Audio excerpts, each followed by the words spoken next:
Hi, my name is Marcus Wilkerson. I'm the farm technician and researcher at Kentucky State University Forestry and Natural Resources Program. Our next guest is a wildlife biologist at the Bluegrass Army Depot in Madison County.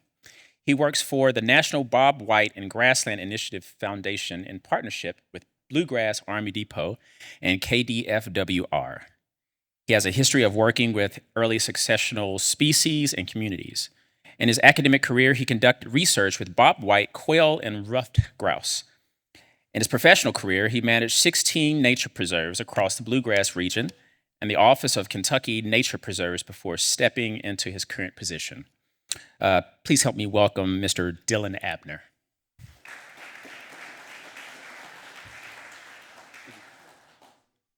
Good afternoon. Yeah. So today we're going to talk just about how to manage for bobwhite in Kentucky.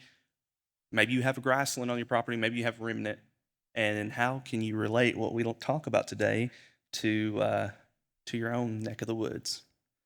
So before we kind of jump into all of that, this right here is probably one of my favorite graphics I found as of late. Oftentimes I struggle with finding these graphics because they always show what's in the middle and that you really don't have something that shows what you're actually going to be looking at. And there's nothing wrong with that pen and pencil drawings, but I like that we can see here exactly what we're looking at. I like that it breaks into disturbance, the different types of disturbance you're going to see or potentially have, and then how those plant communities respond in those block pictures there. And I think it does really well. Obviously, this is tailored to Alabama, but so there's some species to get kind of kicked out there. I don't know if you all can read. Yeah, you all can read that. So just kind of disregard some of those uncommon species you might not be familiar with, but for the most part, the bones are there. And I think this is a really good graphic that's really got a lot to digest from. But kind of looking at what is the biology of bobwhite, look at that previous slide. We can see that bobwhite are listed in that 1 to 2 and 2 to 5 year blocks. They're right off the rip. It's what they first mentioned, and that's totally on par with what you're going to see. They're a grassland, an early successional species. They require disturbance. You pull disturbance out of the system, you're going to lose your quail population in time. You might have some stragglers that persist, but by and large, you're not going to continue to have the populations and the coveys that you are looking for. And that's just some more, those following slides are more on, these are small birds. We're talking that big at best. They are what we call a really highly fecund species. They make a lot of babies, but they're also the cannon fodder species of our neck of the woods. They just as much are likely to die more than anything. So don't get you a favorite pet quail. It's not going to last long. But I have a whole job that's tailored around this, and I think it's pretty cool, and I think they're an awesome species to work with. So they are a dimorphic species. You see on your left, that's a male in the white, and that's an adult female on the right, and then that little ping pong ball, that's a fresh chick. And then I don't think you all can quite see it in it. I apologize about that, but that is a juvenile that is yet to get its feathers. So that's less than 2 weeks old. And then they love to use native warm season grass to make their nests in that little hutch. But yeah. So recently, about a month ago, I was talking with a cattle farmer, and he made a statement that really kind of stuck with me. I chewed on it for like 2 days, and it was, ain't nothing changed. And I feel like if you're in this room, more than likely you've had a conversation similar to that. Ain't nothing changed.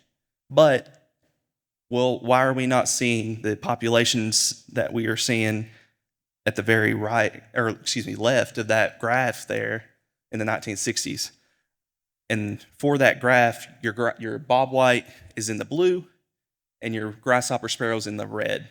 And I know if you are in the conservation community, you know about this paper in 2019 that came out through the Cornell Lab of Ornithology from Rosenberg and Hall, talking about the 2.9 less billion birds from 1970. And that's what that graphic's from. And I thought when I saw this, wow, that trend is very similar, if you look at that graph with the quail and the grasshopper sparrow.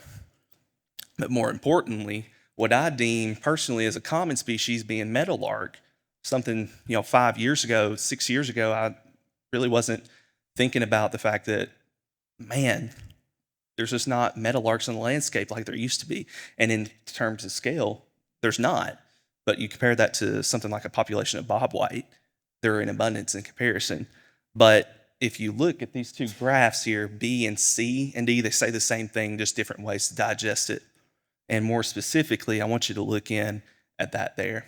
Our biggest deficit in populations from that study, going back to 1970, is our grassland species. So your Henslow sparrows, your dickhistles, your meadowlarks, your bobwhite, your grasshopper sparrows, all of these species are declining. These are very charismatic species we like to see, and they are our biggest deficit. However, I also want you to take a moment to note, why is our wetland birds, why are they increasing?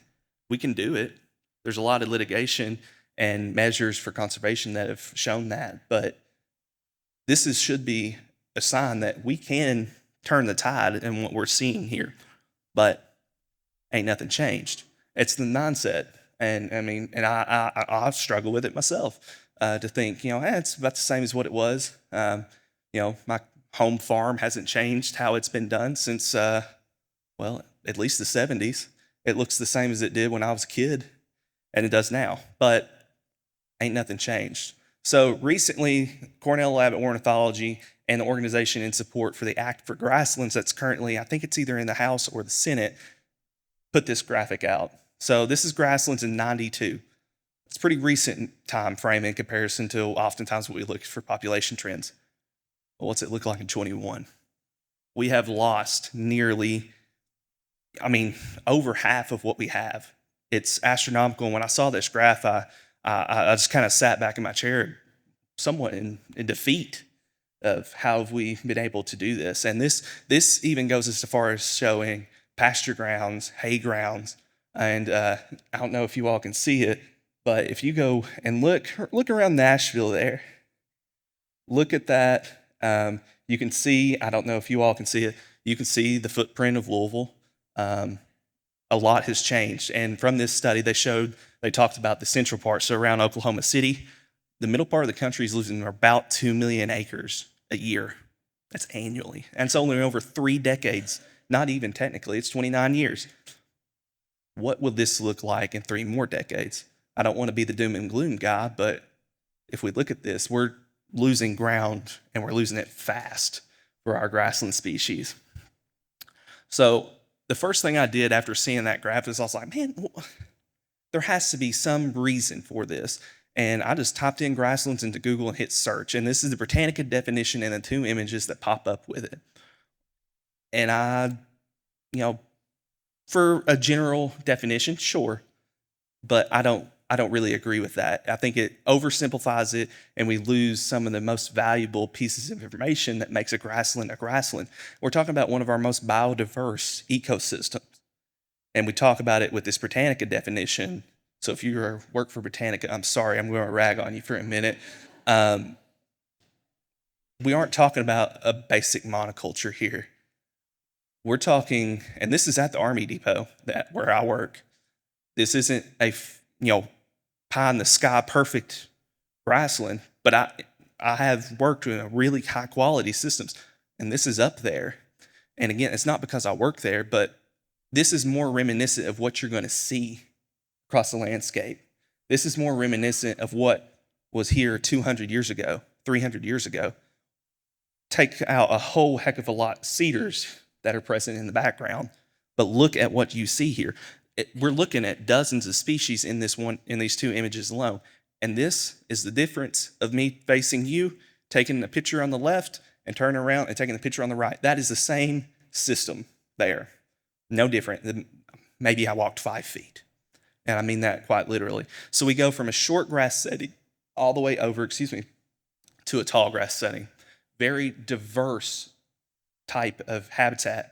And we're seeing forbs, we're seeing herbaceous species, we're seeing broadleaf and woodies.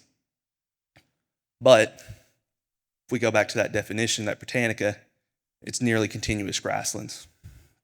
So whoever coined the whole squirrel from Virginia to Mississippi and never touched the ground and running on branch to branch, they didn't step in Kentucky, that's for sure. So this is at Shaker Village, to my knowledge, and this is from an MBGI document talking about just what to look for. And this right here is more in the definition of growing season versus, this was taken a month ago. This is what you will see in the growing season. That right there alone, yeah, does it look a whole lot like just continuous grass? Somewhat, yeah. But you got to look at the bigger picture. In this, you're going to see black-eyed Susan. You're going to see partridge pea. You're going to see different species of grasses. You're going to see your trees, your shrubs. This is reminiscent of what it will look like in its showy time, but it's a continuous grassland. So what does a quail require to make it on the landscape? You got to look at this totally from your 5 to 6 foot or however tall you are perspective and lay down on the ground, turn your head sideways, put it down the ground, and that's what you're looking at if you're a quail. I mean, quite frankly, we say that in a very light tone, but that's what you have to look at, because a little bird this big, these are not scratching species. They're not a chicken. They're not a turkey. They got little twigs of a leg. They can't do that, but they have to forage for their opportunities. So, and that's why I have it in capitalized letters. You need bare ground. Without it, you're going to lose your quail, and that's going to be subsequent to habitat loss. But quail require 4 things. Your nesting cover, you got to have a place to be able to make your nest. Brood rearing cover, you got to find a place to raise your babies. You got to have foraging opportunities. So you need foraging habitat, and you need escape and thermal cover. Some people split that last one apart. I've always had it explained to me in one because they're pretty much, give or take, the same thing. So nesting cover, quite frankly, that's your bunch grasses. That's your native warm season grasses. That's what's going to be predominant across the landscape. In that picture there, I can't tell you how many times between late 2017 to summer of 2020, how many birds I found that were on a nest there, or nests that I found when I was working a quail job for the University of Tennessee in partnership with Fish and Wildlife. That is great nesting habitat because your quail are able to make that little hut. They're going to be intertwining their blades of grass to make that hut. There's one way in, one way out, and there's a beak at the end of it. And you're going to have that. But broom sedge, Indian grass, little blue, these are really good species for this. But you got to have that. Some people argue this is your most limiting factor. And there's some truth to that in relation to across the landscape. But I tend to see more brood rearing habitat being the limiting factor. You can get away and make some nests in some pretty janky spots. It's not going to be great, but it's not worth a hill of beans if you can hatch a chick just for that little ping pong ball to die in the first 2 weeks of life before it gets its feathers to be able to fly. And it has to be juxtaposed near where that warm season grass is, where that nesting cover is, because if without it, they're just going to die. They don't have the resources and the capability to make it that far. And we go through that with forbs. Forbs are the ticket. And more specifically, that ragweed right there, I look at a field and I think, man, that's awesome. I guarantee you in mid-May to anywhere in July and August, there's probably some chicks running around in there. Ragweed is awesome. And it kills my sinuses just the same as most of everybody in here. But I still trudge through it anyway because that's the only time I'm really going to know for certain I'm probably going to see a chick today. And that's just simply because our forbs attract what these chicks need. They need that high protein insect diet that first 3 or so weeks of life. It's packing on not pounds, but ounces. And it's feather production, and it needs that diet. And that's where this brood rearing habitat and having these quality forbs shine. And in this graphic here, this is in West Kentucky from 2012, looking at 2 brooding adults in the orange and the blue. The white is a fescue pasture and hay ground. Yes, it dips over into it. I will acknowledge that the buffer that they used in here which I'm not sure the distance of buffer, if it was 25 meters or if it was 50. But their point locations through this radio telemetry project, not a single bird was found in those. They relegated to those forb areas. And that just this and so much more goes to show you have to have these forbs on your landscape. Well, you've been able to hatch a chick. You've been able to get your brood to being self-sufficient, and now you got an adult on the landscape. Well, you got to be able to pack on the ounces now to make it through the winter. You got to be able to have this and not get eaten by, a smattering of predators. Anything you can get your hook or talons, claws, teeth into, it's going to eat a quail. And having the structure, that overhead structure, and it's, I talk about overhead cover in every single of these slides because without it, man, a Cooper's hawk would rain down hate on a quail population. But here is where your diversity of your grasslands come into play. Here is when that shines king. And, again, I mentioned earlier, quail are poor scratchers. They don't have that capability. They don't have that option.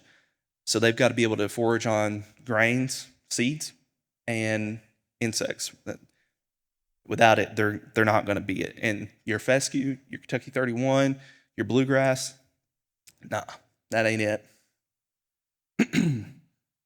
So you've made it through the growing season. You've made it through the fall. Now you're into winter. It's going to hurt. It's going to suck. You won't have a house to sit in. That's insulated and got a heat and HVAC unit in it. You're a softball sitting out in the snow. And this image here goes to show why it's so important to have this thermal cover, because if you're a quail, you ain't getting no food in that. You can't get under that snow. And what that is, these are, if I were to go out on a landscape and in this, big image, that is probably the place that I found more quail in one centralized location than anywhere else that I've ever been at. And this is that same image from the depot earlier, talking about grasslands. It's a mixture of dogwood and plum and redbud. You get in there, you get the overhead structure that you need. You close that door on your avian predators for the most part. You've got the structure to get away from the elements. The elements are just as big of a killer to quail as your mesopredators and your avian predators. They're, like I said, they're only a softball size. They freeze pretty easy. Now, I say all that to say, your quail are also really, really hardy. Don't think that they're just dying left and right. But if you have a mixture of these four habitat requirements, your quail are going to persist on your landscape, and you're going to have a whole lot more of other things that we'll talk about here just briefly in a moment that are going to be pretty charismatic and you're going to enjoy. So tall timbers, I kind of had that scratched out a little bit, my bad. Put this image out, and this is over the entire quail distribution range, all the way from Florida all the way up to as far north as it goes and as far west and into Texas. But this gives you a general idea of when these quail are where, what they're using, what they're keying in on, and how you can kind of expect to take off some unproductive ground. Not to say you can't find quail in the middle of a tall grass, native warm season grass stand in the middle of winter. You're just much more likely to see them in that shrubby cover later. So what are some species to look out for, to see? How do you know, taking what we just talked about with the habitat requirements, what can you provide on the landscape? How can you, what do you need to see if this is something that you have a remnant of? These are what I consider the big three of warm season grasses: your big blue, your little blue, and your Indian grass. There's a smattering of other species of warm season grasses that are going to be nice to have. And if you do, well, lucky you. I'm jealous. But these three right here, this is going to be king. This isn't just down from where those pictures were taken. This is a Liatris species. It's a blazing star. In the image on the left, you can see some overwintering, flowering fronds that are still there. But also look for your cedar trees. Cedars are some of the best indicators of areas that have grown up that were traditionally open. If they're chalked in there as thick as that to where you can't see through them, I'd almost guarantee you and lay a $100 bill on the table and say that probably was open 10, 15, 20 years ago, however big the cedars are. If you see cedars, yeah, it's not really a true, good, amazing species to have, but go in, cut those cedars, you're going to see some cool stuff come back from the seed bank. Your goldenrod species, these are some of your more conservative goldenrods. Any of your common goldenrod. Goldenrods are good, especially in that image on the right, they're pretty good brood rearing habitat when they get in there thick. You get that bare ground, low, substrate, not really a whole lot of thatch down there, but then also you get that overhead protection. Your cone flowers. If you got a purple cone flower, count yourself lucky. But your black-eyed Susans are much more common.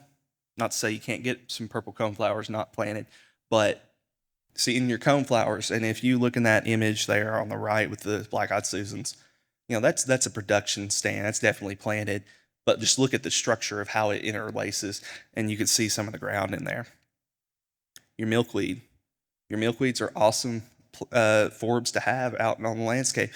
They're not necessarily serving the quail in terms of herbivory purposes, but they give opportunities to attract pollinators, and that can in itself lend sight to predation opportunities for quail. And if you get them in there thick enough, they're definitely going to give you that protection that your quail is going to need. Partridge pea and round-headed bush clover. Partridge pea is the yellow, round-headed bush clover is on the right. The previous speaker, he was talking a lot about Serratia lespedeza. That round-headed bush clover is a native lespedeza, so not every lespedeza is bad. Serratia lespedeza, it can kick rocks. Round-headed bush clover, it's great opportunity for quail. They love to eat some of the grain from it, and it also gets in there and gets really good structure. Partridge pea, really high protein seed source, and it's definitely going to attract in that summertime when you're needing that loafing cover, whether it be foraging or brood rearing habitat. You're going to bring in insects as well. Maybe not necessarily a forb, but wolf trees. And wolf trees are just simply just these big sprawling trees that had no competition from the little telephone poles that you can see in the background that go up and look like a Dr. Seuss little tree in the background that has a little puff on the end to fill that campy hole. Wolf trees are great indicators that 20, 30 years ago, this was wide open, probably a pasture more than likely. But look for your wolf trees. You got a wolf tree on your property, open up around it, underneath it, give it some light, let some of that light hit the ground. You're going to see some heliophytes, some sun-loving species pop up underneath it. Charismatic species of animals that will benefit from quail management. Any one of these species, I won't go into a ton of detail on them, but your grassland sparrows, your monarch, bugging habitat for turkey. I love a good forb area, but also nesting habitat for deer. You can get some bedding cover, but more importantly, fawning cover. I love to see fawns in the spring pop up out of some of these areas and see the management that I'm doing is also directly benefiting other species that we like to see. I don't want you to delve too deep into this. More importantly, what I want you to note is how species can be listed in different serial stages. Serials are successional stages. That's all I want you to glean from this. We have different habitat types are used by species at different times. They're not going to be homed in on one type of habitat. They're going to be using other areas. This document here, this URL is a good URL. I checked it this morning. This right here is basically what I deem as the Bible to managing quail for us. It will cover everything from Pikeville to Paducah and what we have here in the state of Kentucky, and obviously outside of the state. These 7 management practices are going to benefit quail. I have it asterisked by mowing for one very specific reason. Mowing has a tendency to incite some vigor in your warm season grasses. It has its place. If you're trying to get more warm seasons on your property or on your landscape, mow them. They're going to come back good. Burn them too, but mow them as well. They're going to get really thick really quickly. But Habitual mowing will get your warm season grass too thick. You don't want a true, seed collection production stand of warm seasons. It's just going to be too thick for your quail to traverse, and they're going to start to shy away from using those. And that's the reason why I have mowing there. Any one of these are very good opportunities. Disking, you're going to expose some of that soil. You're going to give opportunity for your forbs to come in. FSI is an offshoot of timber stand improvement, TSI. And that's just improving the vigor of your forest, of your woods that you have. And if you do it right, or not right, I shouldn't say right, if you do it in a certain manner, you're going to promote habitat that's going to be beneficial for quail. And then, invasive removal, cedar removal, those are pretty self-explanatory. But we'll talk a little bit about FSI and a couple others here. So with FSI, you're reducing your basal area. You're taking a certain number of trees, a certain percentage of your trees out, or maybe selecting for a specific species. You're opening that up. Oftentimes we're selecting for our mass producer, our fire-tolerant species like our oaks, our hickories, those type. Species that are beneficial to our wildlife populations. And what that does is it not only produces more species diversity that we're going to need for quail and for just general preservation of this habitat type, but also it's going to increase your mass production. You have more oak recruitment, more hickory recruitment, and then also increase your fire adaptability, something we've lost across the state over last 100 years. Fire is the absolute best tool that you can use for the most part. As long as you are doing it in a manner that is conducive and you're not burning up every year in a growing season burn and burning up all your broods, you're going to be beneficial. You're going to see improvement. What that does is it removes that thatch, that duff. I mentioned how I'm not really super crazy about mowing all the time. That method of mowing reduces and keeps that thatch present on the landscape, and that's not beneficial. Fire reduces that. It promotes more bare ground. It kicks back your woodies that are encroaching to maybe get you out of that successional stage of that grass. And then also it's going to promote more forbs to take hold on your landscape. Depending on the type of firing techniques, how intense, and when you do your fire gets at that pyrodiversity term. And all that means is whether you do a backing burn, a head fire, a dormant season burn, a growing season burn, you're going to get different effects, and each one has their merit in your tool case or in your toolbox to use. And that's what these images here represent. That's that bottom left. That's closed canopy. FSI work is going on. I did a lot of work in that system there. That bottom right's at Perryville. If you've ever been to Perryville, you know the quality of grassland that's out there. That's what that is. And then top right, that's a very cool species of plant. It's a good pollinating plant. It's a host species for the federally listed moth. Well, what about grazing? Grazing is really a very novel and I think an awesome opportunity to manage for quail. If we're looking at grazing off of warm seasons in the summer, so pulling off of your sod forming grasses, off of your fescue in the lull of the year, this right here, both of these images are out of Pat Kaiser's Grazing in the Eastern U.S. It's a book that's been out for a couple months now. What it does is it creates a different type of disturbance, a disturbance that was historically looked at with bison. We don't have those now. This is the next best thing that we can provide. It gets at that disturbance, different type of disturbance through the year, but then also gets at the structure that we need. We're not letting it, so one, I guess, caveat I need to mention, we're not going to graze this down to, the same height that you see every cattle pasture around in the bluegrass part of the state here. We're not grazing down to 3 inches. We're talking like 18 to 24 inches of vegetation height. We pull that off. That maintains that overhead structure. It reduces the vigor or how thick thick is a very generic term, but how thick the warm season grass is, and you're getting production gains on your cattle. So you're getting increase in weight gain, which means dollar bills for your farmer, but then also these quail are benefiting from the landscape. And on the right there, you can see the difference between cool season grazing in the back in the middle of July and that switchgrass stand in the foreground. That's really, I'd hate to be one of those cows, be munching on that dead fescue in the middle of July, getting that endophyte in my stomach, and then looking over there at that nice lush green stand of warm season grass. Be a tough pill to swallow. But recent research has shown that we can, with grazing of cattle, we can actually increase quail usage on the landscape. And before we get too far into that, this is why our warm season grasses do so well in the summertime during that drought period.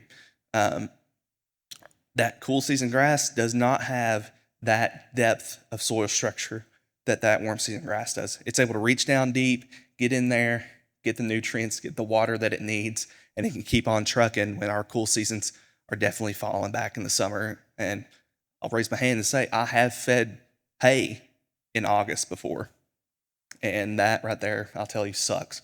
But I mentioned earlier I worked on a quail project back up to the summer of 20. A lot of these points I helped collect. This is traditional biology, radio-collared birds, to me tromping through the brush with a telemetry unit to collect these points. To really make this really quickly digestible, the blue is your cool season grasses, and the green is your warm seasons. The hashed line is areas that were not grazed. The solid lines were areas that were grazed. And looking at those points, the quail, and I can attest to these because, like I said, I was the one that collected a lot of these. Me and about 3 other people over those 2-year time period. These points, these quail, they would lock in on these warm season grazed areas, and they would just hang out there. They would work here, they would stay there, and then they would take these random, we call them pioneering excursions. They would go for like, a mile, 2 miles at a time, potentially. And that's where you see these random offshoots. And I could not find rather, where this information, how many birds we're looking at, and how many points. And this currently is unpublished data from the doctoral student that was researching this, but this graphic was in that book that Pat Kaiser released. That's where I got this from. But what I want you to glean from this is the areas that the cattle were grazing, they were locking in for sure. And I can, like I said, I can attest to that. So how do we take everything that we've talked about, what to look for? I'm sure you're sitting here thinking, that kind of looks like a plant I got on my property, or man, I haven't seen any of these on my property. I don't know what this dude's talking about. I know this is really busy. I apologize, but this was explained to me years ago in this way, and I'll explain it this way to you. Your property, don't look at it from the 1 mile viewpoint that you can see around you. Take a step back, 30,000 feet. Look at Google Earth. What is around you? What do your neighbors have? What does your neighbors' properties look like? What does your property look like? It's equally as important to know what you have in terms of these 4 pillars that we talked about for quail. It's equally important to know which of the 4 do you have all 4. If you do, you're in a great spot already. I'm sure you probably have quail at the time, but little minor adjustments. Maybe you don't need a ton of XYZ, whichever pillar. Maybe you don't need a whole ton of that. Maybe most of your landscape is nesting cover. If you're not grazing it, but your neighbor has something similar, if you are, I'd love to talk with you because that's a very novel instance of an example. But let's say that's the case. Well, maybe you need to dial back on your nesting cover. Maybe you need to look more at brood rearing and steal some from your neighbor. Because these are transient species. They are not going to stay on your property lines. You and I, we can see PVA lines. We know where ours starts. Well, they don't give a hoot about that. They really don't. So look at what your neighbors have, and you can very quickly take what you have, and let's say you've got 20 acres. That's not what you have to have. That's not a threshold by any means to do quail management, but let's say that's what you got, but your neighbor's got 60 acres, your other neighbor's got 100, and your other neighbor is a land baron that has 1,000. You very quickly can make this snowball and start rolling downhill really fast. And just a little bit of change that we can do can really bolster how we manage for quail and what may be the limiting factor for you on your property. So this here, the north part of the image there at that 499, that is the southern boundary of the Army Depot. More specifically looking at Central WMA right here. So this is the northern track at Central WMA. It's got a lot of quality habitat on that north side, and there's a lot of quail that stay in there. And that little curve there where that 499 is, that is an area in which I did a lot of quail trapping. I did a lot of tracking of quail. And I've also tracked it here on the WMA as well. And let's see if I can make this happen. Where am I at? There I am. This right here is what I'm talking about right here. That is the northern part of Central WMA. So these birds would follow my cursor here, if I can see that right. They would come up this creek, and that's Muddy Creek right there. They'd follow that fence row of those trees, and they would dump into here, and they would hang out a few days. Normally, they wouldn't last too long once they got to the WMA because they were so tired. And if we did manage to find a bird that was predated upon, and we weigh it, and 9 times out of 10, it's just they get their head popped, so we can have a rough estimate of the weight. They're really, really emaciated at that point. And it's not anything against us. It's more of, it just takes them so long to get from one island to the next. So we're having a connectivity issue. So using some different practices, like putting some field buffers in, taking some idle ground that's out on the landscape that maybe don't produce a whole lot for you. Maybe it's, it just isn't what you need it to be. You take that, you pull it back, and you put this and roll this into some management. You can very quickly take in and create this conglomerate of management. So yeah, let's say, where's my cursor at? Oh, it's the wrong one. There we go.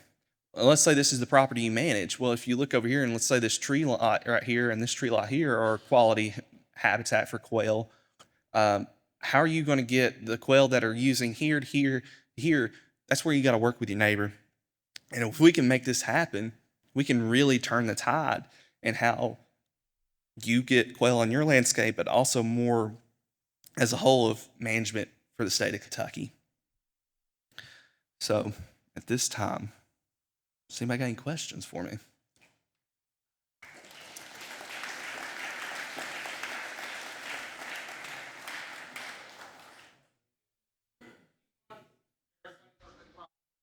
Are you talking about eye worms? No, in my experience, if you're working in a system that has quality habitat structure and you're not overpopulating an area, I've never really had much issue. Of all the birds that I've handled over the years, I can confidently say I've never had one that died from a parasite. And honestly, I don't think I've ever even encountered a bird that had a parasite on it. And of like those, obviously, some types of parasites, but nothing that was directly impeding any sort of survivability of it. I know there's been a lot of talk lately about eye worms and fecal worms and some of the podcasts and some literature.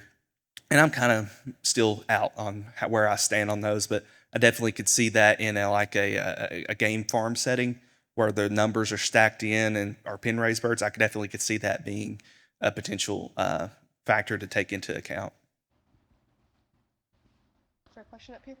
Here you go. Hi, I'm Terry Kuntz. I'm a retired middle school science teacher who volunteers at Flora Cliff Sanctuary, and these acronyms are driving me crazy. I'm so frustrated. What is NWSG and what is CSG? Okay, that's a good question. I apologize. So NWC or SG is native warm season grasses. So that's little blue stem, big blue stem, Indian grass, Bootalua, sod oats, gamma, switchgrass, those species. CSG, that's your cool season grass. That's like your fescue, your bluegrass, Kentucky 31. Is it 31 or 32? Yeah, 31. Yeah, I was right. Why'd I guess? Though that's what your cool season grass is. So yeah, I apologize for that. Dylan, I'm wondering if you could talk for a minute about the area requirements for all these the 4 pillars, the 4 different habitat types. How big of an area of each type do you need to have a sustainable population? When you say sustainable population, are you mean a huntable population or just persisting on the landscape? Persistent. Persisting. So really there's some literature out there that will say it, and I don't really like giving out a number because oftentimes that will defeat folks from like, well, I don't meet the minimum threshold. And that's why I mentioned connectivity there. But if you got 20, 30 acres, you can really make some hay. If you really do some intensive management here, you can really, truly get into that. But yeah, like I said, I just really don't like to say that because it's often off-putting for folks of, well, what's the point? And I don't want anybody ever to feel defeated. That's why I said, look at your neighbors. You can meet that threshold very, very quickly at what your neighbors have versus what you have. Hey, hey, Dylan. I just wanted to ask, if there are landowners that are interested in building these connectivity ways, what are like some programs that you would recommend leveraging that exist for that? Are there ones in the state that do exist? Yeah. So any of you private lands biologists in here, raise your hand real quick. Talk to these folks. That's their job. Part of their job. But there's some federal programs that they can help you with through EQIP and the Farm Bill program. And then there's also some other avenues, but they are much more intimate with that question than I am. So I will politely and professionally deflect.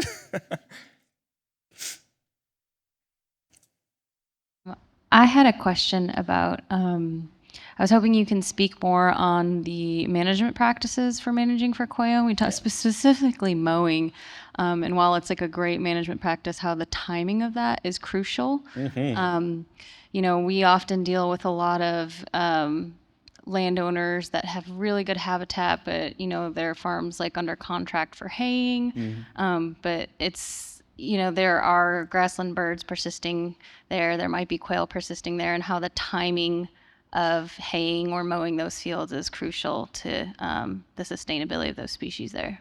Yeah. So really, truly, I am a product of 2, if I'm lucky, 3 hayings a year off of our fescue fields that I have on my farm to meet those hay production needs that I have. But if you can take those and push it back, let's say maybe reducing a cutting at the very least, kicking the can down the road as long as you can, you're going to keep that habitat. And I don't want anybody to walk away from here and think it has to be pristine quality habitat.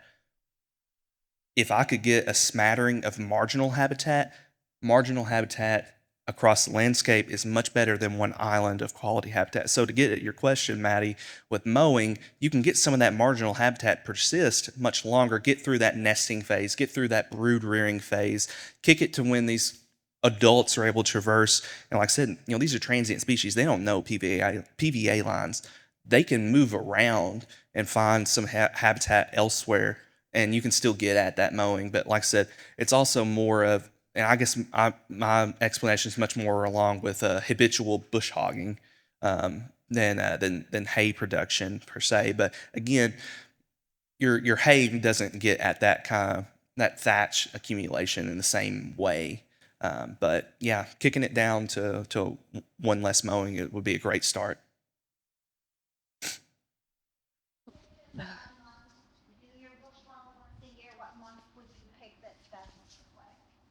Oh man, you really put me on the spot on that one. If I had to pick 1 month, and I'm assuming you're referring to probably, is it fescue per se in your question, or just general? Just general. I would say something. Man, that's hard to pick one. My knee-jerk reaction would say March, but at the same time, I have a lot of hesitancies with saying just that. And then also, I want to also say something like November, but it's you're looking more at like what's the lesser of two evils, kind of going through that route. There's not a good month, but best case scenario, that would be what I would pick. I think that right on time here, so I think we'll have to end questions there. But are you going to be around, Dylan? Oh yeah, I'll be here Okay. today and All tomorrow. right, so grab Dylan if you have any other questions. Thank you so much, Dylan. Also, just wanted to mention really quickly, Dylan did provide a link to the NBGI website. And so we created a QR code up here if you guys want to scan that, and it'll give you access to that website.